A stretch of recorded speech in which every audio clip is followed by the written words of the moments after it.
네, 장관님. 예. 대한민국 헌법 제8조 제4항 혹시 기억하세요? 정당 해산 조항으로 알고 있습니다. 네, 그렇습니다. 정당의 목적이나 활동이 민주적 기본 질서에 위배될 때에는 정부는 헌법재판소에 그 해산을 제소할 수 있고 정당은 헌법재판소의 심판에 의하여 해산된다는 조항입니다. 장관님, 이 조항에 의해서 정당 해산이 실제로 이루어진 적이 있죠? 예, 한 번 있습니다. 네. 네, 통합진보당 사건에서 그 해산 결정이 있었습니다. 네, 그렇습니다. 헌법과 법령에 의해 정당 해산 청구 절차가 진행이 되면 법무부 장관께서 정부를 대표해서 헌법재판소에 제소를 하는 것이죠. 예, 그렇습니다. 헌법재판소는 통합진보당 사례를 통해서 정당 해산의 법적 요건을 구체적으로 정립한 바 있습니다. 장관께서는 그 요건과 절차를 검토해 보신 적이 있습니까? 따로 제가 검토하지는 않았고요. 다만 어쨌든 헌법의 요건이 정당의 활동이나 목적이 민주적 기본 질서에 위배됐을 때라고 규정을 하고 있고요. 정당의 목적이나 활동이라고 하면 정당이 구체적으로 지향하는 바, 정당의 계획성들, 또 정당의 어떤 당원이라든가 강령에서 판단되는 어떤 가치들 이런 것들을 얘기를 하는데 그런 것들은 그들 구체적 활동뿐만 아니라 정당의 그 핵심 구성원들, 주요 당직자들, 대표들 이들의 활동으로서 표현되는 것으로 알고 있습니다. 소상하게 알고 계신 것 같습니다. 장관께서는 헌법재판소의 통합진보당 해산 결정문을 읽어보신 적이 있습니까? 네, 그 당시 읽어봤는데 정확히 다 기억나진 않습니다. 네. 2014년 헌법재판소는 통합진보당 해산 결정을 통해 정당 해산의 사유를 크게 4가지의 주제로 정리했습니다. 첫 번째, 정당의 목적이나 활동의 의미. 두 번째, 민주적 기본 질서의 의미. 세 번째, 민주적 기본 질서에 위배될 때의 의미. 네 번째, 비례 원칙의 준수 등입니다. 이와 관련해서 좀 더 구체적으로 보면 먼저 정당의 목적과 활동에 대해서입니다. 정당의 목적은 강령이나 당헌을 통해서 드러난 내용뿐만 아니라 장관님께서 말씀하셨듯이 당대표 등 주요 정당 관계자의 공식적인 발언, 정당의 간행물, 당원들의 행위까지 포함한다고 하였습니다. 정당의 활동에 대해서도 정당 기관의 행위나 주요 정당 관계자 당원 등의 행위로서 그 정당에게 기속시킬 수 있는 활동 일반을 의미한다고 했습니다. 두 번째, 민주적 기본 질서의 의미는 너무 자명한 것이어서 설명이 따로 필요하지는 않겠습니다. 셋째로, 민주적 기본 질서에 위배될 때의 의미에 대해서는 그 정당의 목적이나 활동이 우리 사회의 민주적 기본 질서에 대하여 실질적인 해악을 끼칠 수 있는 구체적 위험성을 초래한 경우라고 하였습니다. 마지막 비례 원칙에 대해서는 해당 정당의 위헌적 문제성을 해결할 수 있는 다른 대안적인 수단이 없고 정당 해산 결정을 통하여 얻을 수 있는 사회적 이익이 정당 해산 결정으로 인해 초래되는 사회적 불이익을 초과할 수 있을 정도로 큰 경우에 한하여 라고 판시했습니다. 이것은 내란 우두머리 윤석열을 파면함으로써 얻는 헌법 수호의 이익이 파면에 따르는 사회적 손실을 압도할 정도로 크다고 하는 윤석열 파면 결정문을 상기하게 합니다. 네, 그렇습니다. 그래서 헌법재판 결정의 이런 일반 원칙이 가장 중요한 사항이라고 생각하는데 장관님 어떻게 생각하세요? 네, 동의합니다. 네, 그렇습니다.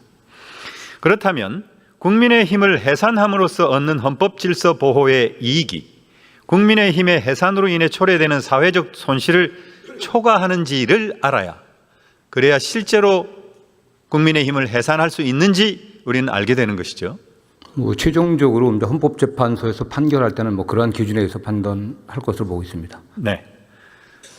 그래서 이와 관련해서 보도록 하겠습니다. 먼저 국민의힘 1호 당원으로서 당대표보다도 권한과 영향력이 컸던 윤석열은 위헌적 불법적 비상계엄을 선포하여 민주적 기본 질서를 명백히 위배했고 실질적 해악과 구체적 위험을 초래한 바 있습니다. 그렇지 않습니까, 장관님? 예, 그건 헌법재판소의 판결에 의해서 명백합니다. 네.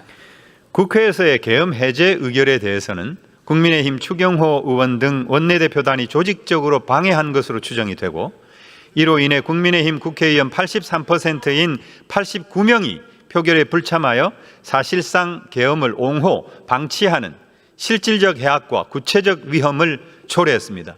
이것도 동의하시죠? 현재 내란 특검에서 수사 중인 상황이기 때문에 정확한 사실관계를 제가 특정해서 말씀드리긴 어렵다고 보고 있습니다. 네.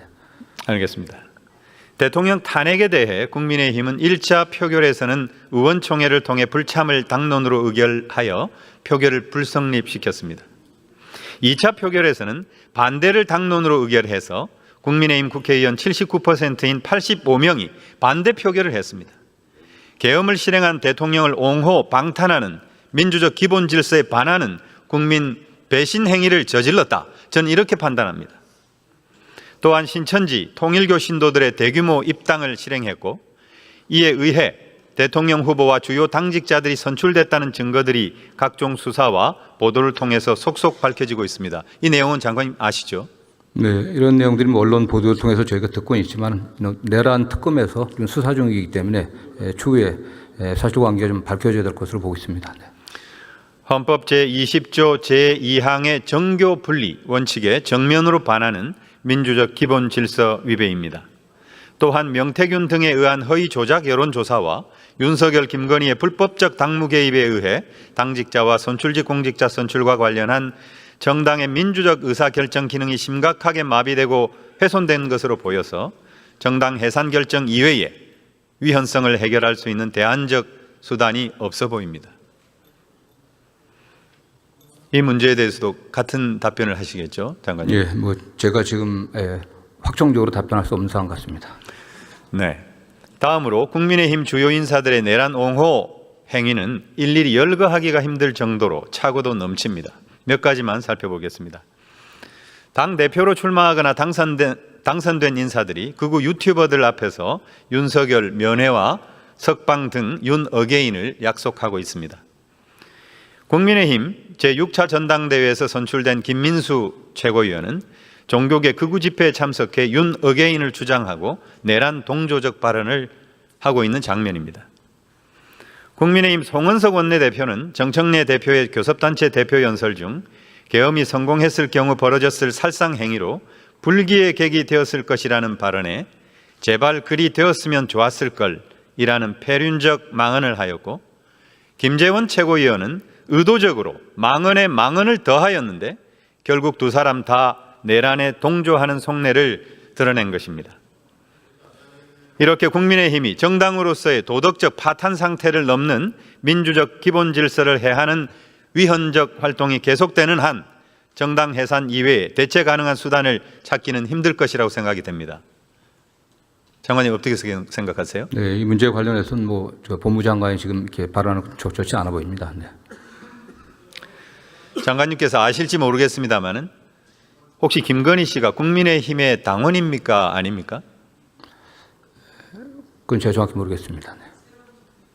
당원이라면 당직은 없었어도 실제로 공천에 막강한 영향력을 행사하며 실질적으로 당무를 좌지우지한 김건희 씨의 행위는 정당 활동으로 귀속될 가능성이 매우 높습니다.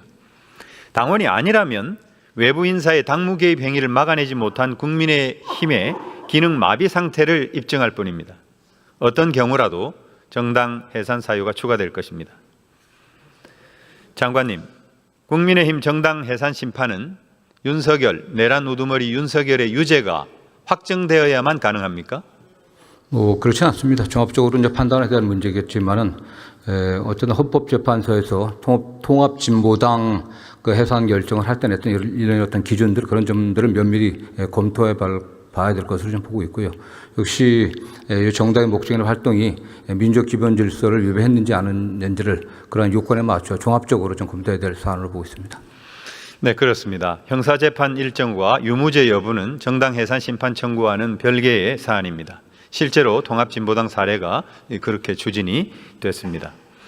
2013년 8월 26일 국가정보원이 통합진보당 관계자들을 압수수색한 지 불과 열흘 만에 법무부는 대책 TF를 구성한 적이 있습니다. 그렇죠, 장관님? 예, 그렇습니다. 네. 이석기 씨에 대한 1심 유죄 확정 3개월 전에 국무회의에서 정당 해산 심판 청구를 의결했고 1심 유죄 선고 3주 전에 헌재에서 공개 변론이 시작됐습니다. 그리고 대법원의 유죄 확정 1개월 전인 2014년 12월 19일 헌법재판소는 통합진보당의 해산 결정을 했습니다. 맞습니까? 예, 그렇습니다. 네. 현재 여론조사에 따르면 국민의 절반 이상이 국민의힘 해산 필요성에 찬성하고 있습니다. 장관님 이 내용 알고 계세요? 네, 뭐 언론 보도를 통해 들었습니다. 국민의힘 지도부의 극우적 행보로 볼 때 찬성 여론은 점점 높아질 것으로 예상이 됩니다.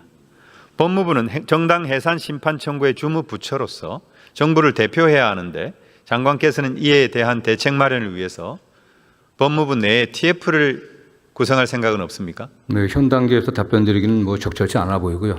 다만 정당 해산 청구 제도라고 하는 게 민주적 그 헌법 질서를 수호하는 최후의 수단이기 때문에 좀 신중하게, 좀 엄격하게 좀 고려돼야 된다고 생각하고 있고, 추후에 여러 가지 사건들이 좀 종료된다고 하면 종합적으로 좀 판단해 보겠습니다. 네. 네, 윤석열에 의해 저질러진 내란은 너무나도 명백하고 내란에 동조해온 국민의힘 상당수 의원들과 당직자와 당원들의 존재도 분명합니다. 국민의힘은 아직도 윤 어게인을 외치며 내란 우두머리의 귀환을 획책하는 국민의힘 내의 내란 잔존 세력을 스스로 뿌리 뽑지 않으면 안 됩니다. 뼈를 깎는 참회와 반성, 공식적인 대국민 사과, 윤석열을 비롯한 내란 세력과의 철저한 절연, 건전한 보수로서의 자기 혁신과 개과천선, 환골 탈퇴에 나서지 않는 한 국민의힘의 미래는 없다고 생각합니다. 장관님 동의하시죠? 네, 그거는 뭐 장관이 답변할 사안은 아닌 것 같습니다. 네. 그렇지 않다면 국민의힘 해산으로 얻어지는 헌법 수호의 이익이 해산에 따른 사회적 손실을 압도하고도 남는 정당 해산의 길로 귀결되고 말 것입니다. 부디 국민의힘이 윤석열, 정광훈, 전한길, 소년보 등 사이비 2단 극우 세력뿐 아니라 아직도 국민의힘 내에 존재하는 내란 잔당과 확실하게 선을 긋고 하루빨리 내란의 강을 건너 합리적 보수로 회복되기를 염원하는 바입니다. 장관님 들어가셔도 좋겠습니다.